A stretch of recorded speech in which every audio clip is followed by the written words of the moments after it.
بسم اللہ الرحمن الرحیم۔ اینڈ آف ٹائم کے پارٹ 4 کے ساتھ میں آپ کی خدمت میں حاضر ہوں۔ رسول اللہ صلی اللہ علیہ وآلہ وسلم نے اپنی امت کی ہدایت و رہنمائی کے لیے جس تفصیل اور اہمیت کے ساتھ قرب قیامت کے حالات بیان فرمائے، اس کی روشنی میں بلا شک و شبہ، بلا کسی خوف و تردید کہ یہ کہنا درست ہے کہ ہم اس وقت قرب قیامت کے اس دور سے گزر رہے ہیں جو خروج دجال اور ظہور مہدی جیسے بڑے واقعات سے پہلے کا دور ہے، اور اس دور کے متعلق جو پیشن گوئیاں رسول اللہ صلی اللہ علیہ وآلہ وسلم نے بیان فرمائیں، ان میں سے بیشتر کا حصہ ہماری آنکھوں کے سامنے گزر چکا ہے۔ ان علامات کو رسول اللہ صلی اللہ علیہ وآلہ وسلم نے زمانی ترتیب کے ساتھ بیان نہیں فرمایا۔ بظاہر ان واقعات میں زمانی ترتیب قائم کرنا اگر ناممکن نہ بھی ہو تو دشوار ضرور ہے۔ ان علامات کی اگر کوئی زمانی ترتیب یقین کے ساتھ قائم ہو سکتی ہے تو صرف یوں کہ پہلی رسول اللہ صلی اللہ علیہ وآلہ وسلم کی بعثت سے خروج دجال تک کے واقعات، دوسری خروج دجال سے حضرت عیسیٰ علیہ السلام کی وفات تک کے واقعات، اور تیسری حضرت عیسیٰ علیہ السلام کی وفات سے قیامت تک کے واقعات ہیں۔ خروج دجال قیامت کی 10 بڑی علامتوں میں سے ایک ہے۔ یہ زمانہ آخرت کا فتنہ ہے، اور اس کی سختی کا اس بات سے اندازہ لگائیں کہ خود رسول اللہ صلی اللہ علیہ وآلہ وسلم نے ہر نماز کے بعد جن 4 چیزوں سے پناہ مانگنے کا حکم دیا ہے، ان میں سے ایک فتنہ دجال بھی ہے۔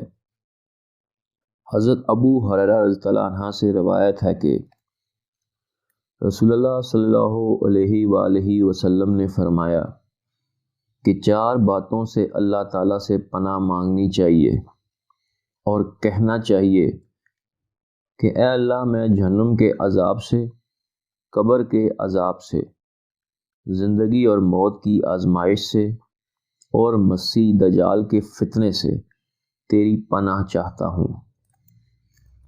فتنہ دجال کو کچھ لوگ اس بات پر تسلیم نہیں کرتے کہ اس کا ذکر قرآن شریف میں نہیں آیا، جبکہ بعض لوگوں کا کہنا ہے کہ اس آیت میں تذکرہ دجال موجود ہے کہ جس دن تیرے رب کی بعض نشانیاں ظاہر ہوں گی، اس دن کسی نفس کو کسی حال میں بھی فائدہ نہ ہوگا۔ دیگر کے قریب دجال کے بارے میں 3 مختلف تصورات ہیں۔ ایک یہ کہ دجال ایک شخص ہوگا، کچھ کا کہنا ہے کہ یہ ایک عالمی معاشرتی اور سیاسی نظام ہے، جبکہ ایک نظریہ اس کو نادیدہ غیر مرئی قوت قرار دیتا ہے۔ اس سلسلے میں موجود تمام صحیح احادیث کے بغور مطالعے سے یہ واضح ہو جاتا ہے کہ دجال کے بطور ایک شخص کے ظاہر ہونے سے پہلے ایک ایسا نظام قائم ہو چکا ہوگا جس کے پیروکار اس کی اطاعت کریں گے، اور ان میں بڑی تعداد میں مسلمان بھی ہوں گے۔ جن دانشوروں کے نزدیک دجال ایک شخص نہیں بلکہ ایک نظام کا نام ہے، ان کو یقین ہے کہ اس کی ایک آنکھ کا ہونا دراصل دنیا میں ایک ہی قوت یا سپر پاور کی حکمرانی ہے۔ ہر قانون کے نفاذ، ہر اصول کے اطلاق کے لیے اسی کی ایک ہی نظر کافی ہے۔ حالیہ برسوں میں کسی طرح لاتعداد ممالک اپنے باہمی اختلافات ختم کر کے افغانستان اور پھر عراق کے خلاف کارروائی میں متحد ہوئے، اور جاپان اور جرمنی نے کس طرح اپنے آئین میں ترامیم لا کر اپنی افواج بیرون ملک لڑنے کے لیے بھجوائیں۔ ان سے یہ وضاحت ہو جاتی ہے اس نظام حکومت میں ادارے، ملٹی نیشنل کمپنیز، میڈیا کے بڑے بڑے ادارے اور اخبارات سب کچھ شامل ہیں۔ یہ بھی ارشاد نبی صلی اللہ علیہ وآلہ وسلم ہے کہ دجال اپنے دشمنوں پر آگ کی بارش برسائے گا اور اپنے حمایتوں کو خوراک فراہم کرے گا۔ ہم نے حالیہ جنگوں میں یہ مناظر بھی اپنی آنکھوں سے دیکھے۔ ہمیں جسموں کے پرخچے اڑاتے ڈیزی کٹر بمبوں کے ساتھ گرتے خوراک کے پیکٹ بھی نظر آئے۔ پچھلی ایک صدی کے دوران روئے زمین پر بڑی تبدیلیاں ہوئیں۔ باہمی رشتوں میں مضبوطی سے جڑے خاندان تتر بتر ہو گئے اور انسان دن بدن تنہائی کی طرف رواں دواں ہے۔ اس نظام میں زندگی کی مصروفیات، انسان کا آرام سکون، چین اور ذکر کا وقت، عبادت کے اوقات، خوشیاں کی گھڑیاں، ایک دوسرے کے ساتھ اپنے اہل خانہ، دوستوں، اقارب کے ساتھ گزارا گیا وقت سب خواب و خیال ہو گئے۔ تنہا کام کرنے کے اوقات بڑھ چکے ہیں۔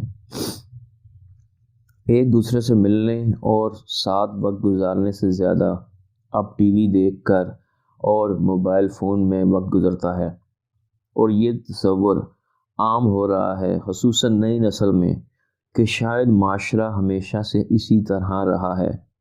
انسان پہلے سے کہیں زیادہ کام کرنے پر مجبور ہے اور آزادی نسواں کی تحریکوں کے ذریعے خواتین کو بھی ایک مضبوط گھریلو نظام کے قیام سے کوسوں دور نکال کر حصول دولت کی اس دوڑ میں چھوڑ دیا گیا ہے۔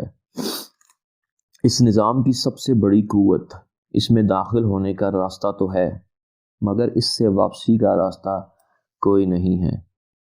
اب انسان ہر وہ شے چاہتا ہے جس کی ضرورت اسے پہلے کبھی نہ تھی، اور بہت سو کو اب بھی ضرورت نہیں ہے، لیکن چونکہ دوسرے اس کو حاصل کرتے ہیں اس لیے یہ بھی اس کی خواہش بن جاتی ہے۔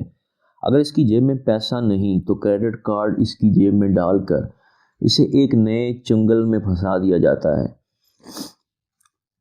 چنانچہ مزید کام اور کام جو اس کام اور اس نظام کے گرداب میں نہ پھنسنا چاہتے ہوں ان کے لیے جرائم کا راستہ ہے، اور یہ جرائم اس نظام میں مزید سخت گرفت اور قوانین کے اطلاق کا بہانہ بن جاتے ہیں۔ جرائم سے نجات کے لیے افسران، عدالتوں کا قیام اور نظام کو چلانے کے لیے رقم کے حصول کے لیے اس میں کام کرنے والوں کی طرف سے بھاری ٹیکس کی ادائیگی ہے۔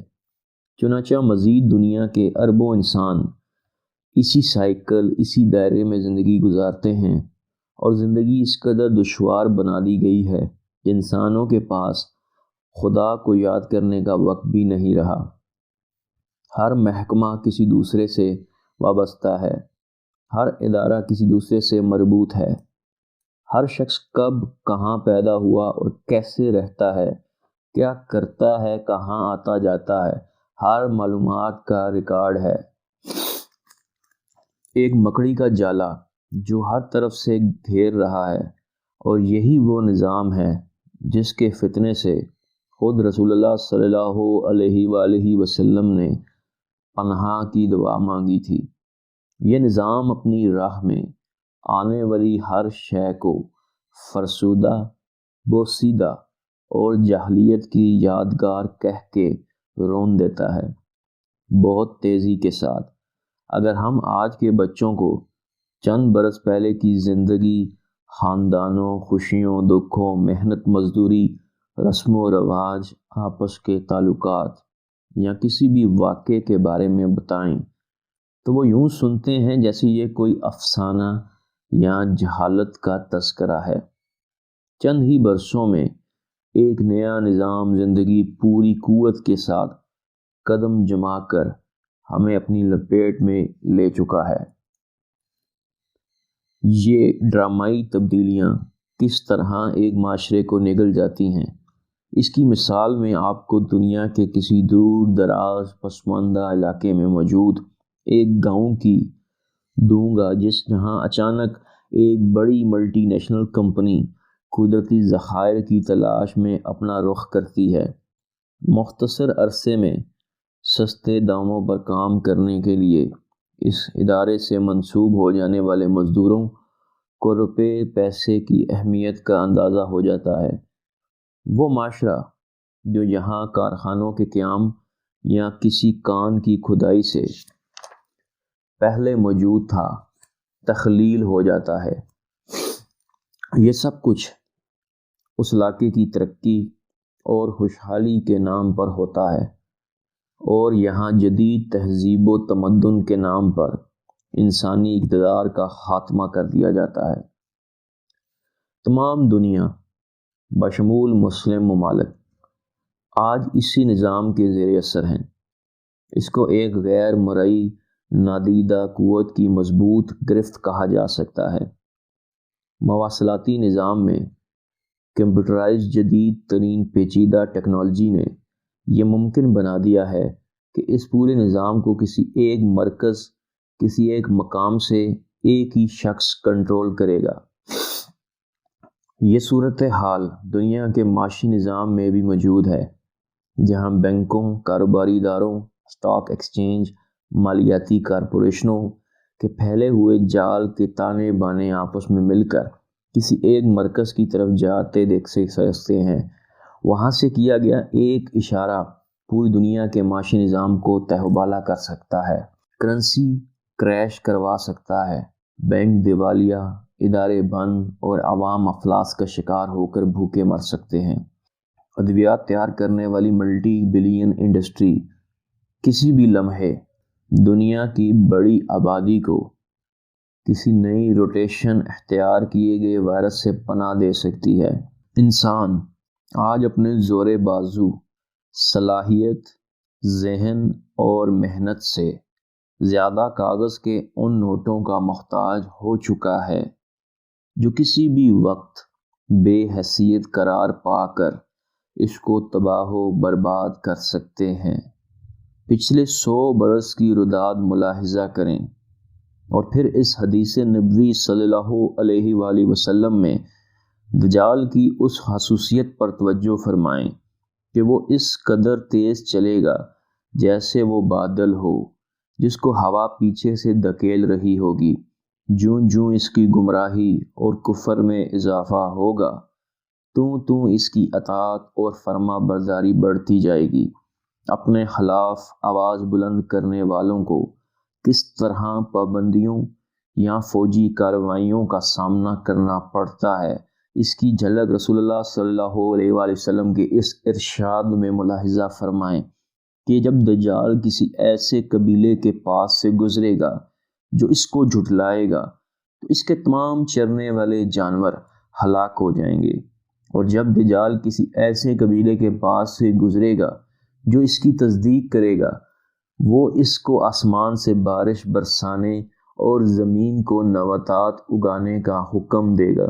اس نظام کی جڑیں جما لینے کے بعد اس دجال شخص کا ظہور ہوگا، اور یہ نظام اسے خوش آمدید کہہ کر اس کی اطاعت کرے گا اور اس کو قوت فراہم کرے گا۔ ڈاکٹر اسرار احمد۔ ایک حدیث میں اس کی طرف اشارہ ہے۔ اصل میں دجال کی شخصیت کے بارے میں کافی شک و شبہ ہے۔ ابن سیاد مدینے کے اندر یہودیوں کا ایک بیٹا تھا، اس کے بارے میں بھی شک ہو گیا تھا کہ شاید یہ دجال ہے، کیونکہ وہ غیب کی خبریں دیتا تھا اور سویا ہوا دیکھ لیتا تھا۔ اس کے اندر اسی قسم کی صلاحیتیں تھیں۔ حضرت عمر رضی اللہ عنہ نے کہا کہ آپ مجھے اجازت دیں میں اس کی گردن اڑا دوں۔ انہوں نے کہا نہیں، اگر یہ دجال ہے تو آپ اس کو قتل نہیں کر سکتے، اور اگر نہیں ہے تو آپ ناحق خون اپنے سر کیوں لیتے ہیں؟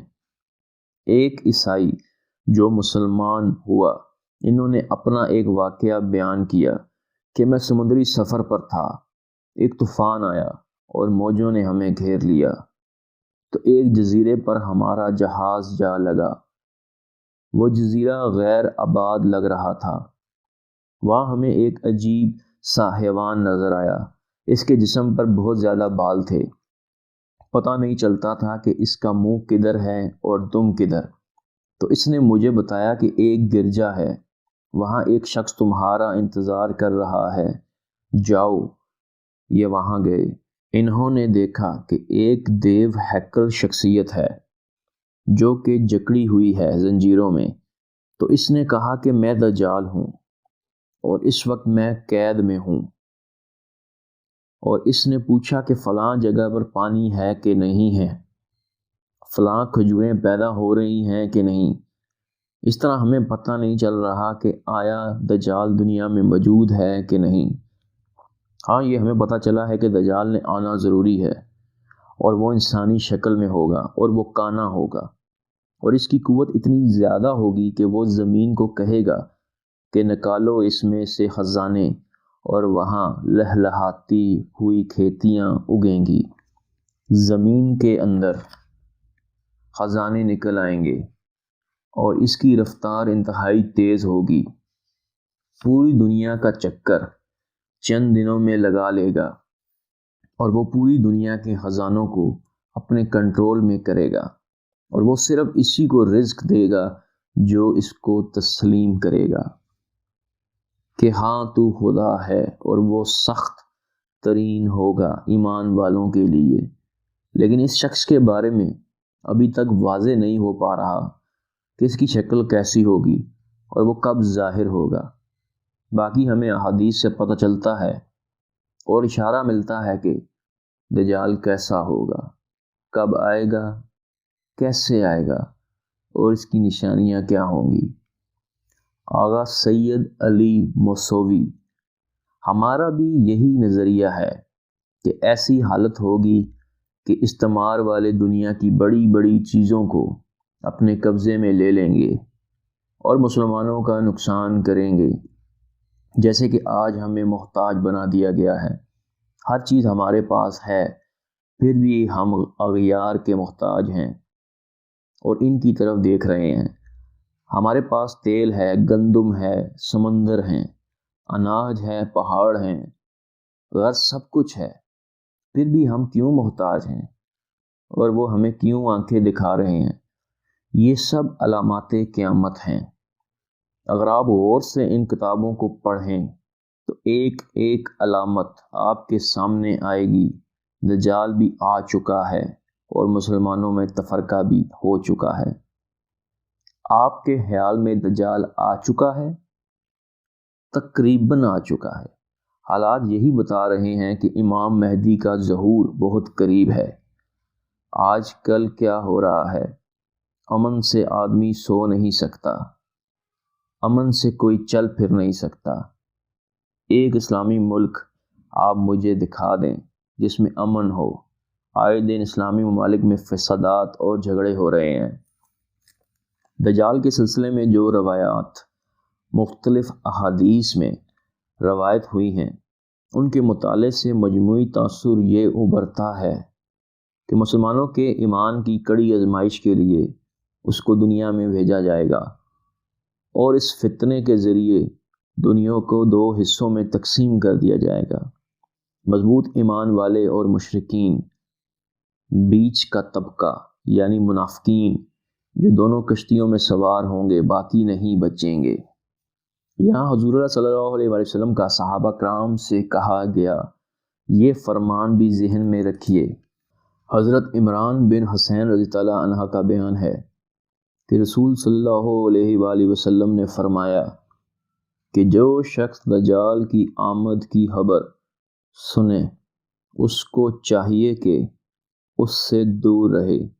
اللہ کی قسم، آدمی دجال کے پاس آئے گا تو خود کو مومن سمجھتا ہوگا، لیکن پھر بھی اس کی اطاعت قبول کرے گا، اس لیے کہ اس کو جو چیزیں دی گئی ہیں وہ ان سے شبہات میں پڑ جائے گا۔ رسول اللہ صلی اللہ علیہ وآلہ وسلم جب دجال کا ذکر کر رہے تھے تو صحابہ کرام رضی اللہ عنہ پر ایک خوف طاری تھا، اور بعض صحابہ کا بیان ہے کہ ہمیں یہ بھی محسوس ہو رہا تھا کہ وہ قریب ہی کسی نخلستان میں موجود ہے۔ عیسائیوں کا بڑا طبقہ بھی اس بات پر ایمان رکھتا ہے کہ دجال اینٹی کرائسٹ آنے والا ہے۔ ان قریب دنیا میں شیطان کی عبادت کی جائے گی۔ کتاب الحامات۔ عیسائیوں کا یہ بھی کہنا ہے کہ وہ ایک دم ظاہر نہیں ہوگا بلکہ پس منظر میں رہ کر کئی برس تک اپنی قوت جمع کرے گا اور تب تک کوئی قدم نہیں اٹھائے گا جب تک دنیا کے حالات اس کے عروج کے حق میں نہیں ہوں گے۔ اس کا سب سے پہلا ہدف مشرق وسطیٰ پر کنٹرول کرنا، پھر ایشیائی ممالک کو اپنے زیر نگیں لانا ہوگا۔ یہودی بھی ایک ایسے ہی الہامی بادشاہ کے منتظر ہیں جو عالمی سطح پر ان کی قیادت کرے گا۔ عیسائی اس شخص کو جو ربوبیت کا دعویٰ کر کے دنیا میں تباہی مچائے گا مسیح دجال یا اینٹی کرائسٹ کہتے ہیں، اور ہم مسلمان اس کے ظہور پر ایمان رکھتے ہوئے اسے دجال کہتے ہیں۔ یعنی عیسائی اور مسلمان اس بات پر متفق ہیں کہ دجال ضرور آئے گا۔ گفتگو آگے بڑھانے سے پہلے اسرائیل اور چند بنیادی تاریخی حقائق سمجھنے کی کوشش کرتے ہیں جن میں مستقبل میں جنم لینے واقعات سمجھانا بے حد آسان ہو جائیں گے، اور اب مسلمانوں، عیسائیوں اور یہودیوں کے درمیان مستقبل میں ہونے والے مارکوں اور موجودہ کشیدگیوں کے پس منظر کو سمجھتے ہیں۔ حضرت یعقوب علیہ السلام کا نام بنی اسرائیل تھا، اور قرآن شریف کے مطابق بنی اسرائیل حضرت یعقوب علیہ السلام کی اولاد ہیں۔ عہد نامہ عتیق کے مطابق حضرت ابراہیم علیہ السلام کے دو بیٹے تھے، اسماعیل علیہ السلام اور اسحاق علیہ السلام، اور اسحاق علیہ السلام کے دو بیٹے تھے، عیسیٰ علیہ السلام اور یعقوب علیہ السلام، اور انہی کا نام اسرائیل تھا۔ ان کے آگے 12 بیٹے تھے جن میں سب سے بڑے کا نام یہود تھا اور دوسرے کا نام بن یامین تھا۔ اسی طرح جس علاقے میں جہاں یہود کی نسل آباد تھی، باقی علاقوں کے ملیا میٹ ہو جانے کے بعد کیونکہ صرف وہی بچے اس لیے چنانچہ یہودی کہلانے لگے۔ اس نسل میں کاہنوں اور ربیوں نے اپنے اپنے خیالات اور عقائد و رسوخ کے مطابق جو ڈھانچہ چوتھی اور 5ویں صدی قبل مسیح میں تیار کیا وہ یہودیت کہلاتا ہے۔ اسی بنا پر قرآن شریف نے اکثر مقام پر الذین ہادوا کہہ کر مخاطب کیا گیا ہے، کیونکہ ان میں وہ غیر اسرائیلی لوگ بھی تھے جنہوں نے یہودیت قبول کر لی تھی، جبکہ بنی اسرائیل کو قرآن نے اسی نام سے مخاطب کیا۔ بنی اسرائیل کو صدیوں فرعونوں کے ہاتھوں ذلت اور رسوائی کا سامنا کرنا پڑا، اسی لیے اللہ نے ان پر ترس فرما کر حضرت موسیٰ علیہ السلام کو ان میں مبعوث فرمایا۔ کوہ سینا کے مقام پر حضرت موسیٰ علیہ السلام پر توریت کی بیشتر احکامات نازل ہوئے، اور ان میں سے ایک حکم یہ تھا کہ بنی اسرائیل کو لے کر فلسطین کی طرف جاؤ اور اسے فتح کرو کیونکہ وہ تمہاری میراث ہے۔ بنی اسرائیل نے یہ حکم سن کر انکار کیا اور کہا کہ ہم تو وہاں کبھی نہ جائیں گے جب تک وہ وہاں موجود ہیں، پس تم اور تمہارا رب دونوں جاؤ اور ان سے لڑو، ہم یہاں رہیں گے۔ چنانچہ بطور سزا بنی اسرائیل 40 سال تک صحراؤں میں بھٹکتے رہے۔ جب یہ سزا پوری ہونے لگی تو حضرت موسیٰ علیہ السلام بنی اسرائیل کو لیے حواب کے علاقے میں داخل ہوئے، تاہم وہیں پر آپ علیہ السلام کا انتقال ہو گیا۔ ان کے بعد حضرت یوشع علیہ السلام کی قیادت میں بنی اسرائیل فلسطین میں داخل ہوئے، تاہم قبائلی عصبیت کے باعث یہ 12 حصوں میں تقسیم ہو گئے، اور فلسطین میں موجود پہلے ہی ناقابل اصلاح قوموں کے رنگ میں ڈھل کر شرک کی تمام رسومات کو اختیار کر لیا۔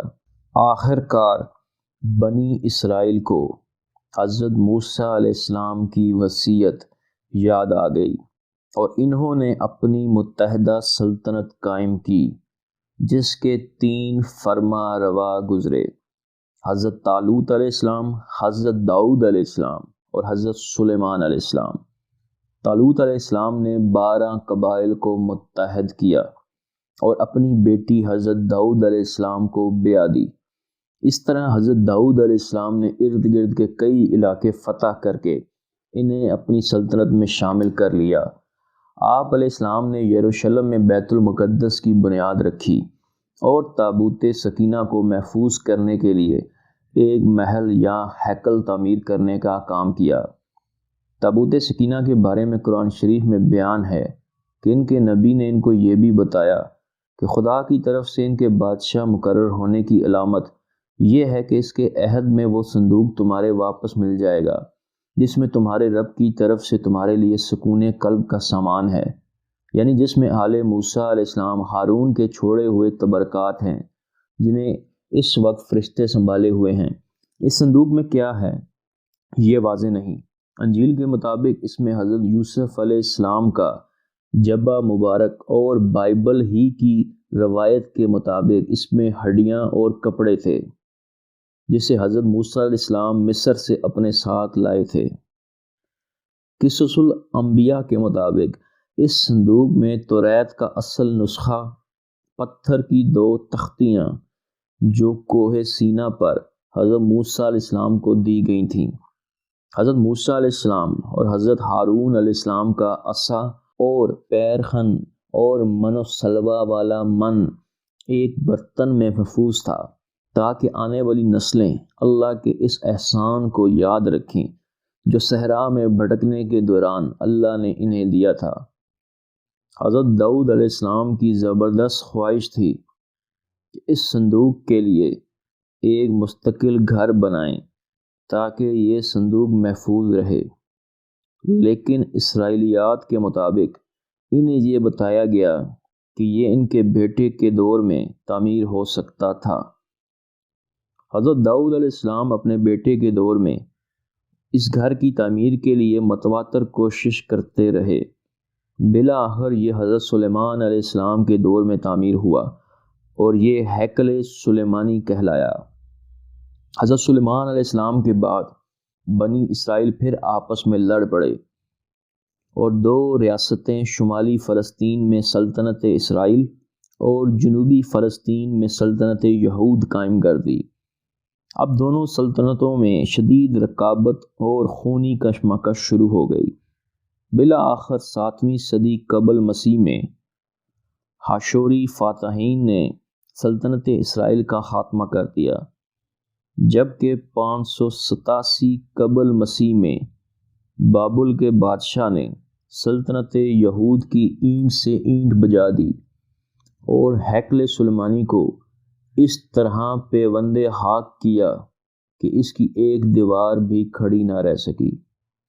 تابوت سکینہ تب ایسا غائب ہوا کہ آج تک اس کا پتہ نہ چل سکا اور اسرائیلیوں کو وہاں سے نکال باہر کر دیا گیا۔ 70 سال بعد ایرانی فاتح کسریٰ نے بابل فتح کر لیا اور اس نے بنی اسرائیل کو واپسی کی اجازت دے دی۔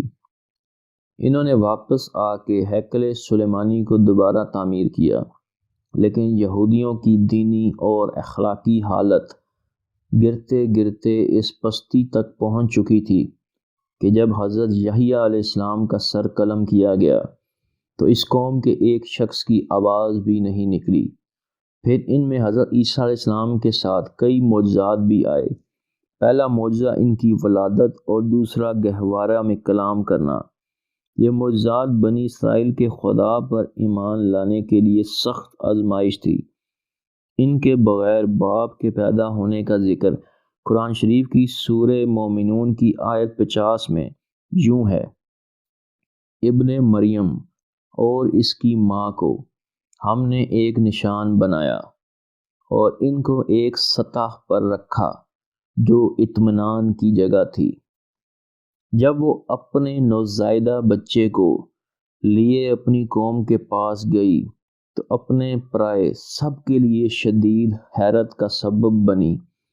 اس کیفیت کو قرآن شریف نے سورہ مریم کی آیت 28 میں یوں بیان کیا: پس جب وہ بچے کو گود میں لیے ہوئے قوم کے پاس گئی تو لوگوں نے پوچھا، اے مریم، یہ چیز کہاں سے لے آئی؟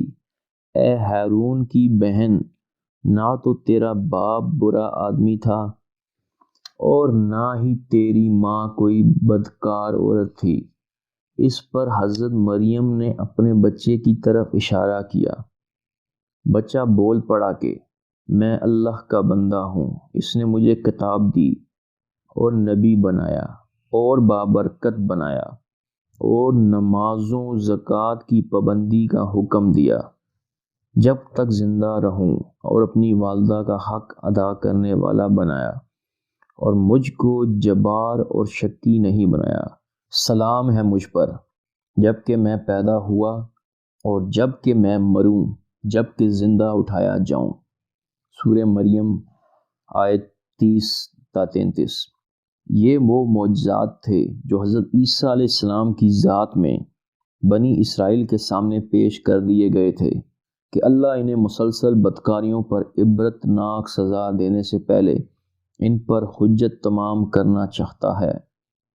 یہود اس زمانے میں کسی ایسے مسیح کی آمد کے منتظر تھے جو انہی محکومی کی ذلت اور زوال سلطنت کے عذاب سے نجات دلاتا اور دنیا میں بادشاہت کی بنیاد بنتا۔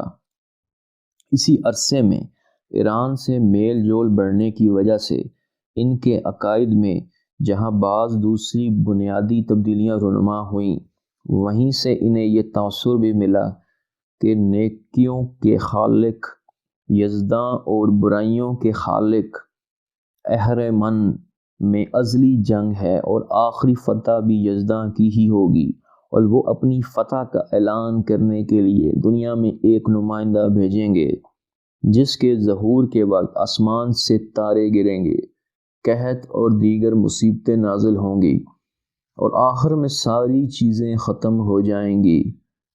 اسی ایرانی عقیدے کے تحت یہودیوں کو بھی اپنی تمنائیں پوری ہوتی دکھائی دیں۔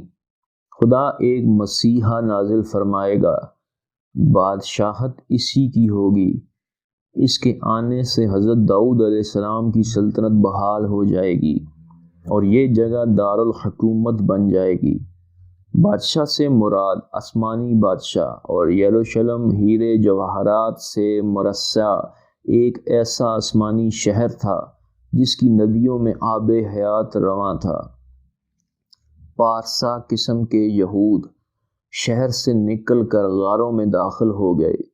انہیں یقین تھا کہ مسیح حضرت داؤد علیہ السلام ہی ہوں گے جو انہیں یونانیوں کے پنجہ ستم سے آزاد کرائیں گے، مردہ یہودیوں کو زندہ کریں گے اور انہیں شریک سلطنت بنائیں گے، اور عظیم بادشاہت کے ڈنکے چار سو ہوں گے۔ چنانچہ جب بھی ان میں کوئی جواں ہمت شخص پیدا ہوتا، اس پر فوراً مسیح ہونے کی توقعات وابستہ کر لیتے۔ چنانچہ ان حالات میں جب ایک خوبصورت نوجوان آنکھوں میں حیرت انگیز چمک لیے، کاندھوں پر زلفیں پھیلائے ہیکل سلیمانی میں داخل ہوا، تو یہودی وہاں بیٹھے سکے کھنکھنا رہے تھے۔ احاطہ حرم میں لوگ بازار سجائے عبادت کے بجائے خرید و فروخت میں مصروف تھے۔ یہ منظر دیکھ کر نوجوان مشتعل ہو گیا اور اس نے سارے بازار کا تختہ الٹ دیا۔ اس نے ایک مؤثر تقریر کی، پاک بازوں نے اس کی باتیں سنی اور نعرے لگائے، داؤد علیہ السلام کا بیٹا آ گیا، ہم اسی کے منتظر تھے۔ اس نوجوان کے ہاتھوں کئی مریضوں کو شفا ہوئی، جزامیوں کا کوڑ دور ہوا اور اندھوں کی بینائی واپس آئی۔ یہ خدا کے پیغمبر حضرت عیسیٰ علیہ السلام تھے، لیکن یہود تو یہ خواب دیکھ رہے تھے کہ اس کی آمد سے دنیا جہاں کی بادشاہت ملے گی، انہیں کوئی پوچھنے والا نہیں ہوگا۔ چنانچہ انہیں حضرت عیسیٰ علیہ السلام کی تعلیمات سن کر دھچکا لگا، اور انہوں نے آپ علیہ السلام کو نبی ماننے سے انکار کرتے ہوئے کہا کہ عیسیٰ علیہ السلام جلیل کا رہنے والا ہے اور جلیل سے کوئی نبی پیدا ہی نہیں ہو سکتا۔ حضرت عیسیٰ علیہ السلام نے یہودی علماء پر تنقید کرتے ہوئے کہا یا ریاکارو، تم پر افسوس ہے کہ تم سفیدی پھری ہوئی قبروں کی مانند ہو، جو اوپر سے خوبصورت دکھائی دیتی ہیں مگر اندر سے گلی سڑی ہڈیوں اور ہر طرح کی نجاست سے بھری ہوئی ہیں۔ اسی طرح تم لوگ بظاہر راست باز دکھائی دیتے ہو مگر باطن میں مکاری، ریاکاری اور بے دینی سے بھرے ہوئے ہو۔ تم میں جو اپنا سب کچھ ترک نہ کرتے وہ میرا شاگرد نہیں۔ یہودی علماء کے لیے آپ علیہ السلام کی بات اعلان جنگ تھی۔ انہوں نے آپس میں مشورہ کیا کہ اس آواز کو کیسے بند کیا جائے۔ ایک منصوبہ تیار ہوا اور اس کے تحت انہوں نے خفیہ پولیس کے اہلکاروں کو بہروپیوں کی شکل میں حضرت عیسیٰ علیہ السلام کے پاس بھیجا، جنہوں نے آپ علیہ السلام کے پاس پہنچ کر کہا کہ اے استاد، ہم جانتے ہیں کہ تو سچا ہے اور سچائی سے خدا کی راہ میں تعلیم دیتا ہے اور کسی کی پرواہ نہیں کرتا۔ ہمیں بتا کہ کیا قیصر کو جزیہ دینا جائز ہے؟ یسوع علیہ السلام ان کی شرارت سمجھ کے بولے، اے مکارو، مجھے کیوں آزماتے ہو؟ اس سکے پر یہ صورت اور نام کس کا ہے؟ انہوں نے جواب دیا، قیصر کا۔ اس پر مسیح علیہ السلام بولے کہ جو قیصر کا ہے وہ قیصر کو اور جو خدا کا ہے وہ خدا کو دو۔ اس کے بعد خود مسیح علیہ السلام کے حواریوں میں سے ایک کو رشوت دے کر اس بات پر آمادہ کیا گیا کہ وہ کسی موقع پر انہیں گرفتار کر لیں۔ جب لوگوں کا خطرہ نہ ہو پھر ان کی ساری جماعت اٹھ کر انہیں رومی حاکم کے پاس لے گئے اور قیصر سے کہا کہ یہ شخص ہمیں بھٹکاتا ہے اور کہتا ہے کہ قیصر کو خراج نہ دو اور اپنے آپ کو صحیح بادشاہ کہتا ہے۔ ان لوگوں نے عیسیٰ علیہ السلام پر اور بہت سے الزامات لگائے۔ آخر کار ان کے الزامات کارگر ثابت ہوئے۔ رومی حکمران نے حضرت عیسیٰ علیہ السلام کو کوڑے لگوائے اور سپاہی آپ علیہ السلام کو پہاڑ پر لے گئے اور یہودیوں نے بھی آپ علیہ السلام کو جاتے ہوئے دیکھا۔ حواری خود معترف ہیں کہ آپ علیہ السلام گرفتاری کے بعد سجدے میں گر کر رات بھر دعا کرتے رہے کہ مجھے ان لوگوں سے بچا۔ یہ جلیل القدر معصوم پیغمبر کی دعا تھی جسے حضرت ابراہیم علیہ السلام، حضرت یعقوب علیہ السلام اور حضرت یوسف علیہ السلام کی دعائیں رب ذوالجلال نے قبول فرمائیں۔ اسی طرح عیسیٰ علیہ السلام کی دعا بھی قبول ہوئی اور اس پر قرآن شریف کی یہ آیت گواہی دیتی ہے کہ حالانکہ فی الواقع نہ اسے قتل کیا نہ صلیب پر چڑھایا بلکہ ان کے لیے معاملہ مشتبہ کر دیا گیا۔ سورہ نساء آیت نمبر 157۔ چنانچہ ہمارا ایمان ہے کہ انہیں رب ذوالجلال نے آسمان پر زندہ اٹھا لیا تھا۔ ان کے مصلوب ہونے پر خود عیسائیوں میں کوئی ایک متفقہ قول نہیں بلکہ بیسیوں اقوال ہیں۔ مثلا کچھ کا کہنا ہے کہ صلیب پر مسیح نہیں بلکہ ان کے ہم شکل کو چڑھا دیا گیا تھا اور مسیح وہیں کھڑے ان کی حماقت پر ہنس رہے تھے۔ کچھ کا کہنا ہے کہ صلیب پر تو مسیح کو ہی چڑھایا گیا تھا مگر ان کی وفات صلیب پر سے اتارے جانے کے بعد ہوئی، اور کوئی کہتا ہے کہ انہوں نے صلیب پر ہی وفات پائی اور پھر جی اٹھے اور پھر کم و بیش 10 بار اپنے حواریوں سے بات چیت کی۔ کوئی کہتا ہے کہ صلیب کی موت مسیح کے جسم انسانی پر واقع ہوئی اور وہ دفن ہوا مگر الوحیت کی روح جو ان میں تھی وہ اوپر اٹھا لی گئی، اور کوئی کہتا ہے کہ مسیح مرنے کے بعد جسم سمیت زندہ ہوئے اور اٹھا لیے گئے۔ یہاں میرا مقصد عیسائیت کی تضلیل یا تکذیب نہیں، صرف مختلف اندازوں کا بیان ہے، اور دیکھنا یہ ہے کہ یہود نے حضرت عیسیٰ علیہ السلام کے ساتھ جو سلوک کیا وہ ان کے کس جرم کی سزا تھی، اور آپ علیہ السلام نے یہود کے علماء کی جن غلط کاریوں کے بارے میں فرمایا تھا یا نشاندہی کی تھی، کیا وہ سب غلط تھے؟ واقعہ صلیب کے وقت حضرت عیسیٰ علیہ السلام کی عمر 33 سال تھی، اور یہ واقعہ جمعے کو پیش آیا جسے عیسائی گڈ فرائیڈے کہتے ہیں، کیونکہ اس روز آپ علیہ السلام بنی آدم کے لیے کفارہ بنے۔ اس کے بعد ایسٹر کا تہوار آتا ہے کیونکہ عیسائیت کے مطابق اس روز حضرت عیسیٰ علیہ السلام دوبارہ زندہ ہو کر اپنے شاگردوں سے ملیں گے۔ یہودی کہتے ہیں کہ اگر عیسیٰ علیہ السلام سچے مسیح تھے تو انہیں صلیب پر کیوں چڑھایا گیا؟ حضرت عیسیٰ علیہ السلام کے بعد عیسائیت زور پکڑ گئی اور 64 میں یہودیوں نے رومیوں کے خلاف کھلم کھلا اعلان بغاوت کیا۔ اس کے بعد رومی سلطنت نے سخت کارروائی کر کے اس بغاوت کو کچل دیا۔ اس قتل عام میں 1.5 لاکھ افراد مارے گئے اور ہزاروں کو پکڑ کر ایمفی تھیٹروں میں جنگی درندوں کے سامنے پھینک دیا گیا۔ بیت المقدس کو آگ لگا دی گئی اور ہیکل سلیمانی کو اس طرح پیوند خاک میں ملا دیا گیا کہ کوئی بھی یہودی یہ بتانے کے لیے نہ بچ سکا کہ اس کا وجود کہاں پر تھا۔ یہودی فلسطین سے نکالے جا چکے تھے اور وہاں رومی عیسائی حکمران ہر کل کی حکومت تھی۔ یہ وہی وقت تھا جب عرب میں حضور صلی اللہ علیہ وسلم کی ولادت ہوئی، جب حضرت عمر فاروق رضی اللہ عنہ کے دور تک یہ شہر عیسائی حکومت کا مرکز رہا۔ اس دوران یہودی جو کہ منتشر ہو چکے تھے جگہ جگہ اپنی بستیاں بسانے لگے۔ وہ مقامی عرب بدوؤں اور قریش عرب سے اپنے اس رشتے کا ذکر کرتے رہتے جو حضرت ابراہیم علیہ السلام کی اولادوں میں کے مابین تھا۔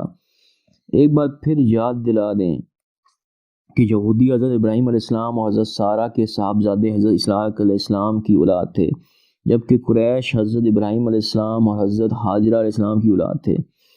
یہود نے حضرت اسماعیل کی والدہ ماجدہ حضرت ہاجرہ علیہ السلام کے بارے میں یہ داستان اپنی الہامی کتاب توریت میں داخل کر لی کہ وہ ابراہیم علیہ السلام کی بیوی نہیں بلکہ لونڈی تھیں، جنہیں وہ اپنی بیوی سارہ کے کہنے پر بے آب و گیا ریگستان میں لا کر چھوڑ گئے تھے۔ عیسائی یروشلم پر اپنے قبضے کے دوران صدیوں تک کوڑا کرکٹ یہودیوں کے کھنڈرات پر پھینکا کرتے تھے، اور یہ صورتحال حضرت عمر فاروق کے یروشلم کے فتح کرنے تک جاری رہی۔ اسقف اعظم نے دلیری کے ساتھ لاطینی سپاہیوں کی مدد سے یروشلم کا دفاع کیا، لیکن فروری 638 میں عیسائی ہتھیار ڈالنے پر مجبور ہو گئے۔ اسقف اعظم نے حضرت عمر رضی اللہ عنہ کے علاوہ کسی اور کو شہر کی چابیاں دینے سے انکار کر دیا۔ حضرت عمر رضی اللہ عنہ جب شہر میں داخل ہوئے تو اپنے معمول کے مطابق اور کسی ہون روزی کے بغیر، جس پر امن طریقے سے شہر کو اپنے قبضے میں لیا، اس کی مثال پوری تاریخ میں نہیں ملتی اور نہ ملے گی۔ جب عیسائیوں نے ہتھیار ڈالے تو کہیں بھی خون ریزی نہیں ہوئی اور نہ ہی کوئی مذہبی مقام نظر آتش ہوا اور نہ ہی کوئی جلا وطن ہوا۔ حضرت عمر رضی اللہ عنہ نے مقامات حیات نوقود دیکھنے کا بھی اظہار کیا۔ اسقف اعظم انہیں لے گئے، سیدھا حیات نو کے مقام پر پہنچ گئے۔ حضرت عیسیٰ علیہ السلام کی موت اور حیات نو کے نظریے کے مطابق بنائی گئی عالیشان یادگار عمارت کو دیکھ کر مسلمان خلیفہ خوش نہ ہوئے، کیونکہ اسلام نے حضرت عیسیٰ علیہ السلام کی صلیب پر موت کو غلط قرار دیا ہے۔ حضرت عمر رضی اللہ اسی مقام پر کھڑے تھے کہ نماز کا وقت ہو گیا۔ خلیفہ سے کہا گیا کہ وہ یہیں نماز ادا کر لیں، لیکن حضرت عمر رضی اللہ گرجے سے باہر نکلے اور باہر آ کر نماز ادا کی اور کہا کہ میں نے کسی مسیحی گرجے میں نماز پڑھ لی تو مسلمان اس پر قبضہ کر لیں گے اور اس بنیاد پر اس سے مسجد بنا لیں گے کہ خلیفہ نے یہاں پر نماز پڑھی تھی۔ پھر حضرت عمر رضی اللہ نے فرمان جاری کیا کہ یہاں کوئی مسجد تعمیر نہیں ہوگی۔ اب حضرت عمر رضی اللہ نے معبد سلیمانی کا دورہ کیا، لیکن جب وہ اس مقام پر پہنچے تو یہ دیکھ کر حیران رہ گئے کہ عیسائی حضرت سلیمان علیہ السلام سے منسوب اس مقدم مقام کر کوڑا کرکٹ پھینکنے کے لیے استعمال کرتے ہیں، اور انہوں نے دونوں ہاتھوں سے کوڑے کا ڈھیر اپنی جھولی میں ڈالا اور شہر کی دیوار سے باہر پھینک دیا۔ ان کے ساتھیوں نے ان کی تقلید کی۔ حضرت عمر رضی اللہ نے یہودی علم اسرائیلیت کے ماہر کعب کو طلب کیا اور طبری کے مطابق کعب کے سامنے قرآن شریف کی 17ویں اور 18ویں صورتیں تلاوت کیں، جس میں حضرت داؤد علیہ السلام، حضرت سلیمان علیہ السلام اور معبد سلیمانی کے واقعات ہیں۔ پھر انہوں نے کعب سے کہا کہ وہ اس بہترین مقام کی نشاندہی کرے جہاں مسلمان عبادت کر سکیں۔ کعب نے پہاڑ کے شمال میں ایک مقام تجویز کیا، لیکن اگر وہاں مسلمان عبادت کرتے تو مکے کے ساتھ ساتھ اس کا رخ یہودیوں کے مقامات مقدسہ کی طرف بھی ہو جاتا۔ حضرت عمر رضی اللہ نے کعب کی تجویز کو مسترد کرتے ہوئے ہیروڈیس کی شاہی بالکونی والی جگہ کا انتخاب کیا، جہاں ایک سادہ لکڑی کی عمارت تعمیر کی گئی جس میں عبادت کرتے وقت مسلمانوں کا رخ صرف مکہ کی طرف ہوگا۔ یہ مسجد قباء ہے۔ قبۃ الصغریٰ یا ڈوم آف راکس کی تعمیر کا حکم اموی خلیفہ عبد الملک بن مروان نے 68 ہجری میں دیا۔ یہ 60 پہلو عمارت 72 ہجری میں مکمل ہوئی۔ اس کی تعمیر کے لیے خلیفہ نے مصر کا 7 سال کا خراج وقف کر دیا تھا۔ یہ عمارت اور گنبد اس چٹان کے گرد تعمیر کرنے کا فیصلہ کیا گیا، جس کے بارے میں کئی روایات ہیں، جس میں سے ایک یہ بھی ہے کہ حضرت آدم علیہ السلام سے بھی 2000 سال پہلے فرشتے اس مقام کا طواف کر چکے تھے۔ دوسری روایت کے مطابق حضرت نوح علیہ السلام کی کشتی طوفان کے بعد اسی مقام پر آ کر رکی تھی۔ یہ بھی کہا جاتا ہے کہ روز قیامت حضرت اسرافیل علیہ السلام اسی چٹان پر کھڑے ہو کر سور پھونکیں گے، اور یہ بھی روایت ہے کہ یہیں حضرت داؤد علیہ السلام کے زمانے میں یہودی اپنی قربانیاں لا کر رکھتے تھے اور آسمان سے آنے والی آگ کا شعلہ اسے جلا کر راکھ کر دیتا تھا، جو کہ ان کی قربانی کی قبولیت کی علامت سمجھی جاتی تھی۔ روایات کے مطابق حضور صلی اللہ علیہ وسلم شب معراج یہیں سے براق پر سوار ہو کر آسمان پر تشریف لے گئے تھے اور اسی چٹان کے پہلو میں انبیاء کی امامت فرمائی تھی۔ مسجد اقصیٰ کی عمارت اس گنبد والی عمارت سے کچھ فاصلے پر حرم کے جنوبی حصے میں ہے۔ یہ وضاحت اس لیے ضروری ہے کیونکہ بہت سے حضرات اس سنہرے گنبد والی قبہ صغریٰ کو مسجد اقصیٰ سمجھتے ہیں۔ اس مسجد میں نماز کا ثواب 25,000 نمازوں کے برابر ہے۔ یہ روئے زمین پر تعمیر ہونے والی دوسری مسجد ہے جو کعبۃ اللہ کے 40 سال بعد تعمیر کی گئی۔ اس سے سب سے پہلے حضرت آدم علیہ السلام نے تعمیر کیا تھا، پھر حضرت ابراہیم علیہ السلام نے اسی انداز میں اثر نو تعمیر کیا، جس طرح انہوں نے اسماعیل علیہ السلام کے ساتھ کعبہ کی اثر نو تعمیر کی تھی۔ جیسا کہ میں نے پہلے عرض کیا، پھر حضرت داؤد علیہ السلام نے اسے تعمیر کرنا شروع کیا تھا اور حضرت سلیمان علیہ السلام نے اسے مکمل کیا، اور تاریخ میں یہی مسجد ہیکل سلیمانی کہلاتی ہے۔ پھر اس کی رومی بادشاہ بخت نصر کے ہاتھوں تباہی کے بعد یہی وہ مسجد ہے جسے حضرت عمر رضی اللہ عنہ نے دوبارہ تعمیر کیا۔ پرانی عمارت کی باقیات کی ایک دیوار کو دیوار گریہ کہا جاتا ہے، اور یہ دیوار یہودیوں کی مقدس ترین عبادت گاہ ہے۔ وہ ہیکل سلیمانی کی تباہی اور اپنی عظمت رفتہ کی یاد میں یہاں روتے ہیں۔ اگلے 200 برس میں یروشلم کے شہریوں کو طرح طرح کی شور و شوں کا سامنا ہوا، تاہم یہاں کی عمارتیں بڑی آب و تاب کے ساتھ بحال ہوئیں۔ تینوں مذاہب کے لوگ یہاں آتے اور یہ شہر بین الاقوامی سطح پر سب کی توجہ کا مرکز بن گیا۔ لیکن پھر تاریخ نے ایک نیا موڑ لیا اور عیسائی دنیا میں اس شہر کے حصول کے لیے کوششیں ہونے لگیں۔ یورپ کی عیسائی سلطنتوں نے مسلمانوں کے خلاف متحد ہو کر 1096 سے لے کر 1292 یعنی تقریباً 200 برس تک مشرقی وسطیٰ پر مسلسل حملے کیے، جن کا مقصد مقامات مقدسہ کو مسلمانوں کے قبضے سے چھیننا تھا۔ ان جنگوں میں شریک ہونے والے عیسائی پوپ اربن ثانی کی اس اپیل پر آگے بڑھے جو اس نے صلیب کے نام پر کی تھی۔ پھر ان جنگی مہمات میں صلیب ہی کو جنگ کے علم کے طور پر استعمال کیا گیا، اور اسی مناسبت سے یہ صلیبی جنگیں یا کروسیڈز کہلائیں۔ یہ جنگیں جب 11ویں صدی میں ہوئیں تب بحرہ متوسط، جو کہ پانی کے 2 خطوں پر مشتمل ہے، اس کے مغربی خطۂ آب پر لاطینی تہذیب اور مذہبی بنیادوں پر عیسائیت تھی، جبکہ مشرقی خطاط کے ساحل پر یونانی تہذیب تھی، جس کی نمائندگی کا شرف یونانی کلیاسا اور مشرقی رومی سلطنت کو حاصل تھا۔ اسلام کے خلاف دونوں نے سمجھوتا کر کے محاذ قائم کیا۔ ان جنگوں کے کئی اسباب تھے، جن میں مسلمانوں کی باہمی چپقلش بھی تھی۔ بغداد میں حکمران ترکوں نے مصر کے فاطمیوں سے اقتدار چھینا تو پہلے فاطمی اور پھر یہ سب فریاد لے کے یورپ کے پاس پہنچ گئے۔ پھر یورپی جاگیردار تھے جن کے لیے اپنے وطن میں کوئی کشش باقی نہیں تھی۔ یورپ میں جاگیرداری نظام کے بڑھنے کی وجہ سے پوپ کے روحانی اقتدار کو شدید خطرہ لاحق ہو چکا تھا۔ چنانچہ مغربی عیسائیت کا غلبہ برقرار رکھنے کے لیے ضروری تھا کہ مسلسل بے چین رہنے والی ان قوتوں کا رخ بدلا جائے۔ چنانچہ 1097 میں کلیئر ماؤنٹ کے تاریخی اجتماع میں مسلمانوں کے خلاف مقدس جنگ کا اعلان کیا گیا، جس پر سب نے لبیک کہا اور زائرین کے مسلح قافلوں کو اسلامی حکومتوں پر ٹوٹ پڑنے کے لیے اسے مشیت خداوندی قرار دیا۔ پوپ نے اعلان کیا کہ سرزمین مقدس کو چھین کر اس پر قابض ہو جاؤ، یہ سرزمین تمہاری ہے اور ان کا کافروں یعنی مسلمانوں سے کوئی واسطہ نہیں۔ توریت کے مطابق یہاں دودھ اور شہد کی نہریں جاری ہوں گی۔ 1096 میں پہلا صلیبی حملہ ہوا۔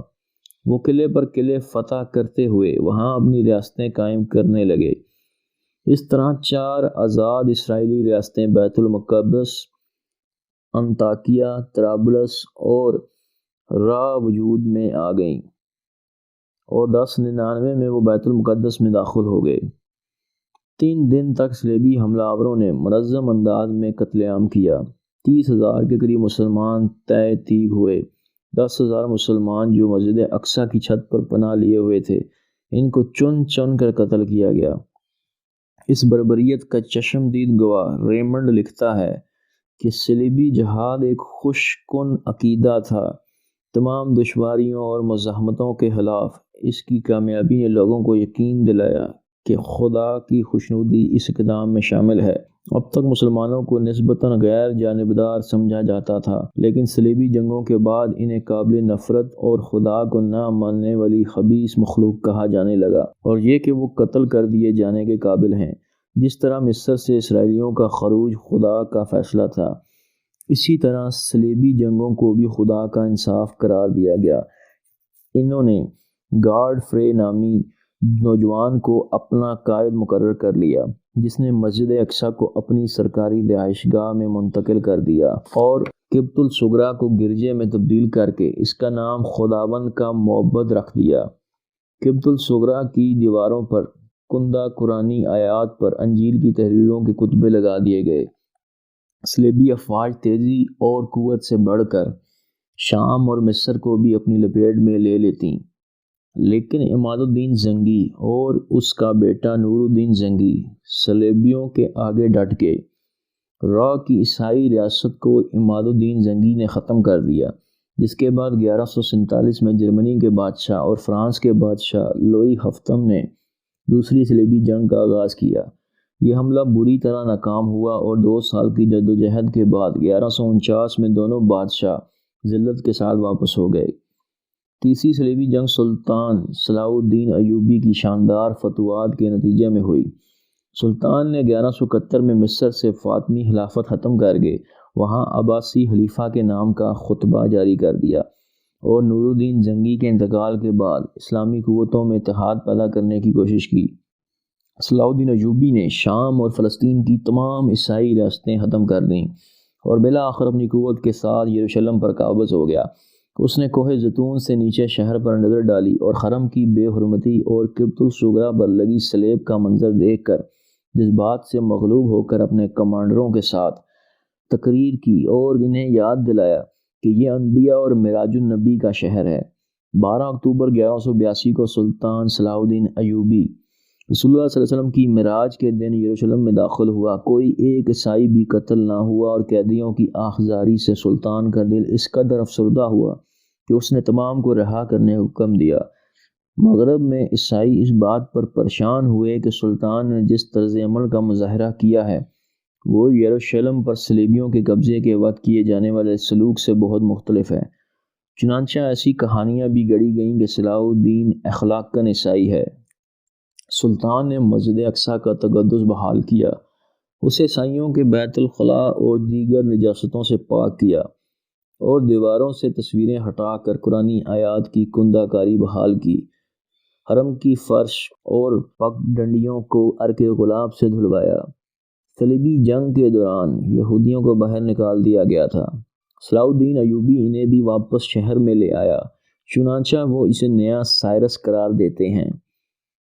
بیت المقدس چھن جانے کے بعد یورپی عیسائیوں میں غیظ و غضب کی لہر دوڑ گئی، چنانچہ تیسرا صلیبی حملہ اسی تناظر میں ہوا۔ اس میں جرمنی کے بادشاہ فریڈرک باربروسا، انگلستان کے بادشاہ رچرڈ شیردل اور فرانس کے بادشاہ فلپ آگسٹس شامل ہیں۔ ان میں سے جرمنی کا بادشاہ ایشیائی کوچک ایک دریا میں ڈوب کر مر گیا۔ فرانس کا بادشاہ رچرڈ سے اختلاف کے بعد 2 سال بعد واپس چلا گیا اور رچرڈ شیردل سلطان صلاح الدین سے صلح کا معاہدہ کرنے میں کامیاب ہو گیا۔ اس معاہدے میں صلح کا تاریخ میں صلح نامہ رملہ کہتے ہیں، اور اس کے نتیجے میں عکا سے ظفر تک کے علاقے عیسائیوں کو مل گئے اور انہیں بیت المقدس کی زیارت کی بھی اجازت مل گئی۔ 1193 میں صلاح الدین ایوبی کے ٹائیفائڈ سے انتقال کے 2 سال بعد پاپائے روم کی دعوت پر جرمن بادشاہ ہنری ہشتم نے چوتھا صلیبی حملہ کیا، تاہم عکا پہنچ کر بادشاہ کا انتقال ہو گیا اور اسی طرح یہ حملہ بھی ناکام ہوا۔ 5ویں حملے کی دعوت پاپائے روم اور قسطنطنیہ نے مشترک طور پر دی، جس میں صلیبیوں کو مصر کے شہر دمیاط میں عبرتناک شکست ہوئی۔ پھر 1228 میں چھٹا صلیبی حملہ جرمنی کے بادشاہ فریڈرک دوم کی قیادت میں ہوا اور اس کے نتیجے میں بیت المقدس پھر عیسائیوں کے پاس چلا گیا اور قبۃ الصغریٰ پر شراب کی بوتلیں رکھ کر جشن منایا گیا۔ لیکن 1244 میں مسلمانوں نے پھر بیت المقدس سے عیسائیوں کو نکال باہر کیا۔ ترک سلطان زاہد مملوک نے انطاکیہ کی عیسائی ریاست کا خاتمہ کیا، جس سے صلیبیوں کی کمر ٹوٹ گئی۔ چنانچہ پوپ کی درخواست پر فرانس کے بادشاہ لوئی نہم نے صلیبی قیادت سنبھالنے کا فیصلہ کیا۔ یہ صلیبیوں کا آخری بڑا حملہ تصور کیا جاتا ہے، تاہم صلیبی لشکر میں ایک مہلک وبا پھیل گئی جس سے لوئی نہم بھی ختم ہو گیا۔ زاہد کے بعد الملک المنصور تخت پر بیٹھا، جس نے 4 میں سے 3 عیسائی ریاستیں ختم کر دیں اور چوتھی 1291 میں اس کے بیٹے نے ختم کر دی۔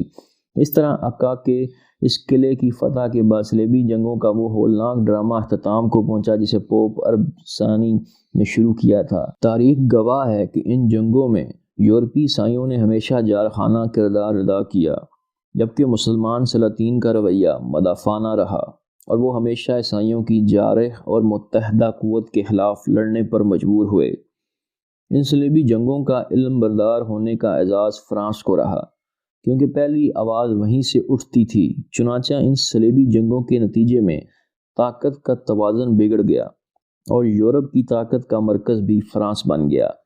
ان صلیبی جنگوں کے دوران عالم اسلام مجموعی طور پر روبہ زوال رہا، چنانچہ شام، فلسطین اور مصر کے سوا باقی اسلامی دنیا کو ان جھڑپوں کا بہت کم احساس ہوا۔ یہ بات ایک معجزہ سمجھی جاتی ہے اور فوجی ماہرین اس بات پر حیران ہیں کہ پوری عیسائی دنیا کے متحدہ لشکری سلاح کے سامنے مصر اور شام جیسے چھوٹے چھوٹے اسلامی ممالک کس طرح ڈٹ گئے۔ عسکری محاذ پر زبردست ناکامی کے بعد اہل کلیاسیا نے مسلمانوں کو فکری محاذ پر شکست دینے کی کوششوں میں تیزی پیدا کی، جو آج بھی جاری ہے۔ مسلمانوں کو یہ تسلیم کر لینا چاہیے کہ انہیں خود مسجد گرانا ہوگی۔ اگر ہم خود یہ کام کریں گے تو اچھا نہ ہوگا، اگرچہ ہم ایسا کرنے کا اختیار رکھتے ہیں۔ بہت اچھا ہوتا کہ عراق کا چلایا ہوا کوئی میزائل مسجد اقصیٰ پر گر جاتا اور ہمارا کام بن جاتا، لیکن ہم حادثاً مسجد نہیں گرانا چاہتے، کیونکہ اس طرح ہمارے مسیح کا ظہور نہیں ہوگا اور وقت دور نہیں۔ ایک یہودی نے یہ بات کہی تھی۔ یہودیوں کو یقین ہے کہ جب تک مسجد اقصیٰ کو شہید کر کے اس کی جگہ تیسری بار ہیکل سلیمانی تعمیر نہیں ہوگا، اس کو وہ نجات دہندہ بادشاہ نمودار نہیں ہوگا جو دنیا میں ان کی عظمت گم گشتہ کو واپس لائے گا۔ ان کی قیادت کرنے والے یہ شخص ان کے ایمان کے مطابق ہیکل کی مغربی دیوار کے بند کیے گئے دروازے کھول کر باہر نکلے گا۔